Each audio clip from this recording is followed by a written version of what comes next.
Welcome back to IDIS 343.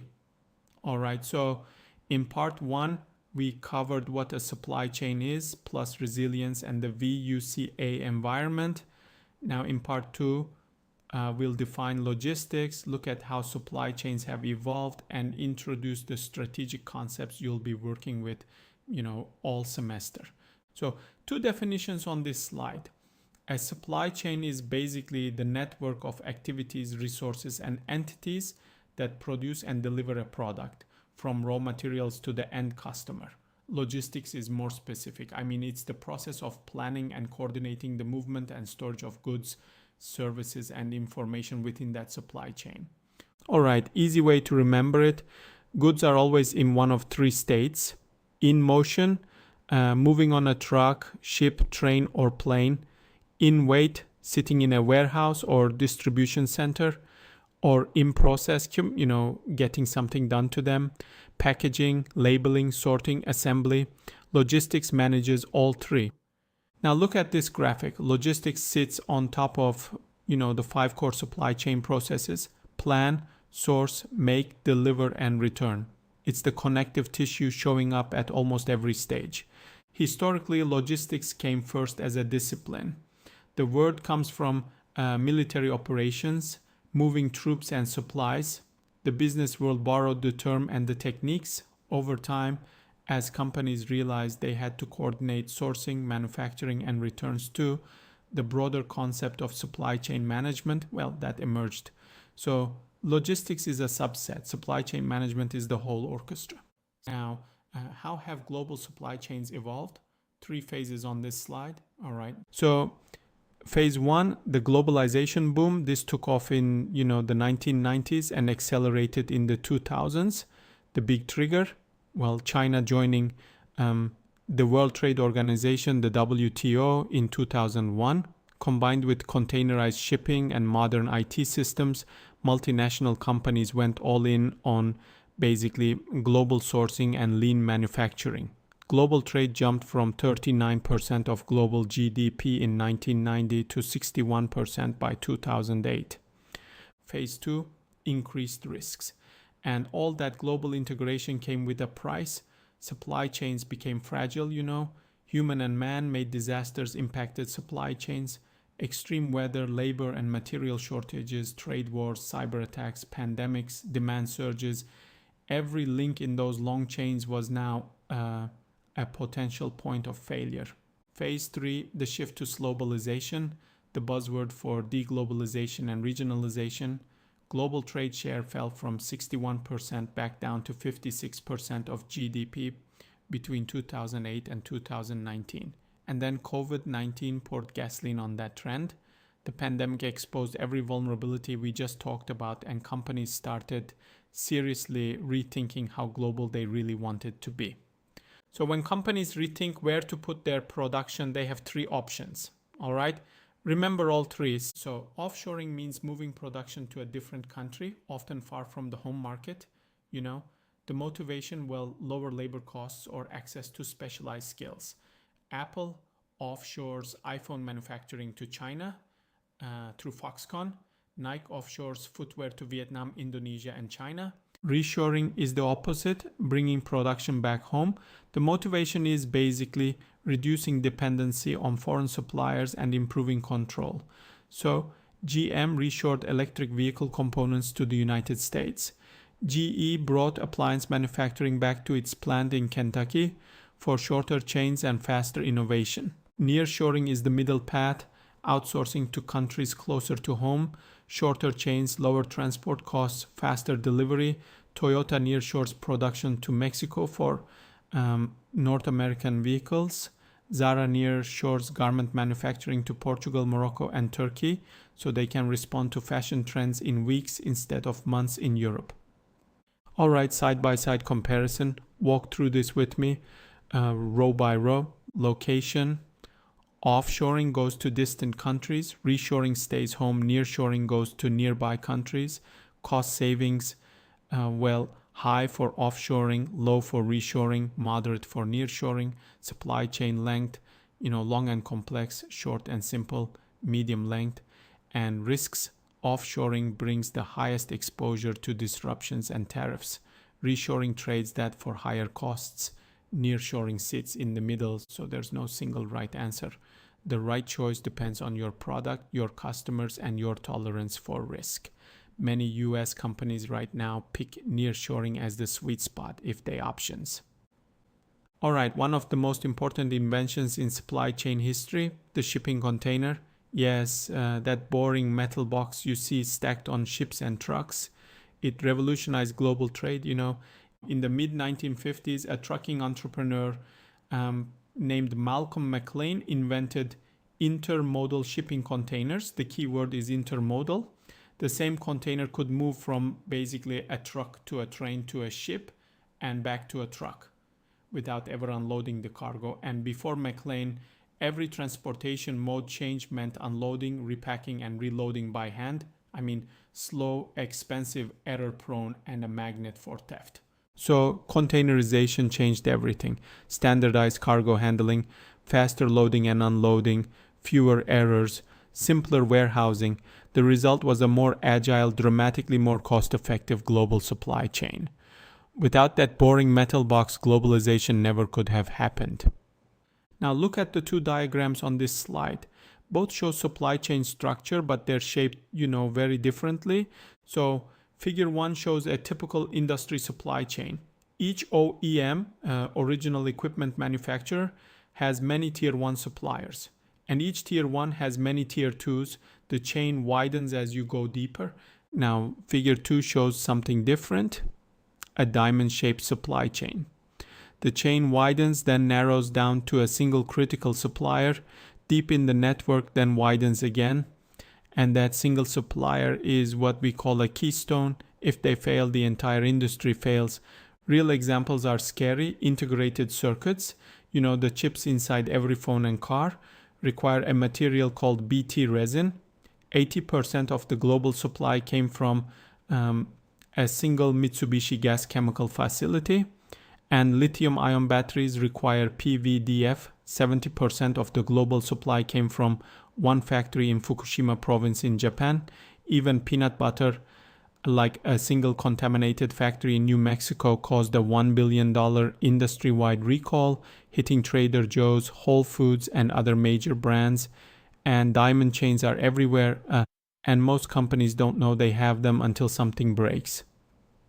All right, modern supply chains run on data. A data-driven supply chain uses analytics, AI, and real-time insights to optimize operations. So 5 practical examples, all happening right now at major companies. So demand forecasting. Walmart uses AI to analyze sales and trends, optimizing stock levels to avoid overstocking and stockouts. Amazon tracks inventory across hundreds of warehouses in real time. For inventory optimization, route optimization, FedEx and UPS use GPS and traffic data to dynamically adjust delivery routes. This is to save fuel and time for deliveries. Predictive maintenance, manufacturers put IoT sensors on machinery to predict failures. These sensor measures temperature, vibrations, power, and many other data to predict potential failures and help for preventative maintenance. For example, and many other automotive manufacturers like BMW and Tesla use these sensors to track robotic arms to prevent line-stopping part failures. And supplier performance management. Automotive companies score suppliers on lead times, quality, and reliability. Data isn't a nice to have anymore, it's the engine. All right, next concept, sustainability. So a sustainable supply chain reduces environmental harm, promotes ethical practices, and ensures long-term economic viability. 3 goals, environmental, ethical, economic. The objectives are to reduce carbon emissions and waste, use renewable or recyclable materials, ensure fair labor practices, and optimize resource efficiency. And companies are taking this seriously, partly because customers demand it, partly because regulators do, and partly because it's good business. Examples: IKEA powers manufacturing with wind and solar. Adidas builds shoes from recycled polyester. Ford committed to carbon neutral by 2030. Coca-Cola focuses on recycling and water efficiency. Sustainability used to be a marketing slogan. All right, now we shift to operational strategy. Just-in-time, or JIT, is basically an inventory strategy where materials arrive just before they're needed, in production, not days early, not weeks early, just at the right time. Toyota pioneered this approach in, the 1970s, and it transformed manufacturing worldwide. One of the Toyota engineers goes to a grocery store and buys a liter of milk. Stores in Japan are very small, not like H-E-B or Walmart here in the US. Maybe think about a gas station size, not Bachi Esdo. As the engineer is leaving, he realizes store owner goes to back of the store and brings another liter of milk and puts into the refrigerator. That is the core of JIT process, is synchronized to reduce, ideally eliminate inventory in the system. The logic is simple. Inventory is expensive. It takes up space, ties up cash, risks obsolescence, and hides operational problems. So JIT says minimize it, trust your suppliers and processes to deliver exactly what you need, exactly when you need it. So JIT requires strong supplier communication, reliable transportation, and predictable production. When it works, it's incredibly efficient. When it breaks, and COVID-19 showed us how, you have no buffer, lower cost in good times, higher risk when things go wrong. There are two fundamental philosophies for moving material through a supply chain: push and pull. In a push system, planning is done at all levels in advance. You forecast demand, basically produce based on the forecast, and push products through to, the customer, whether they've ordered them or not. Now, in a pull system, items only move when they're actually requested. Customer orders pull product through the system. Nothing gets made until there's actual demand. Push starts with a forecast and ends with finished products waiting for customers. This is for everything we buy from stores nowadays. Pull starts with customer demand and triggers production backwards through the chain. Most real supply chains are hybrids. Push for some stages, pull for others. All right, comparison table. Each row tells you something important. Push is driven by forecasts. Pull is driven by, actual customer orders. Push is produced to stock, and pull is produced to order. Push works for low value, high volume products. Pull works for high value, customized products. Push system runs higher inventory levels. Pull runs lower. Push is common in basically mass production.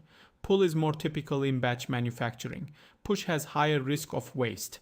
If your forecast is wrong, well, you're stuck with stuff nobody wants. Pull has lower waste because you only make what's been ordered. Push has poorer communication between stages because each stage just executes its plan. Pull requires better communication because every stage responds to signals from downstream.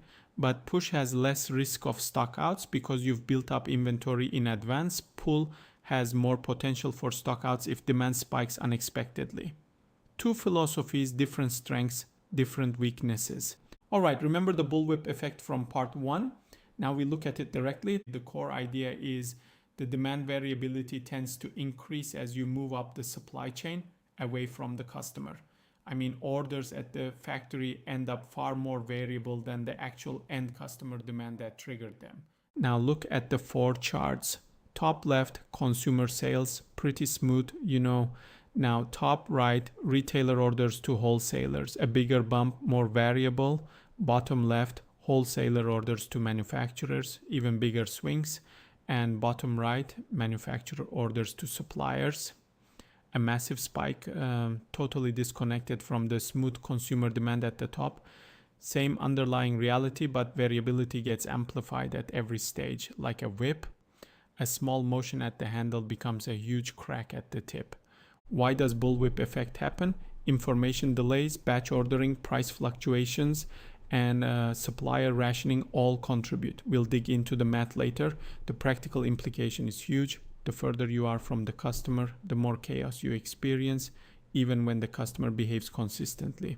All right, last concept, risk pooling. So risk pooling reduces the impact of demand and supply variability by aggregating resources, across different locations, products, or time periods. Now look at the 2 diagrams before pooling. So Factory A ships to local warehouse A, and factory B ships to local warehouse B, two separate warehouses, each carrying its own safety stock. After pooling, both factories ship to one consolidated warehouse handling combined demand from both regions. Now, why is that better? Statistics, I mean, when you combine multiple sources of demand, high days for one region balance out, low days for another. Combined variability is less than the sum of individual variabilities. So you hold less safety stock, run lower inventory, and still hit the same service level. One of the most powerful ideas in supply chain management. We'll come back to it with inventory models. All right, that wraps up part 2. Quick recap. We defined logistics, walked through the globalization story, compared offshoring, reshoring, and nearshoring, and introduced the big strategic concepts: containerization, diamond chains, data-driven supply chains, sustainability, JIT, push versus pull, the bullwhip effect, and risk pooling. Next time, we start putting numbers to all this with forecasting. Until then, review your slides and read Namia's and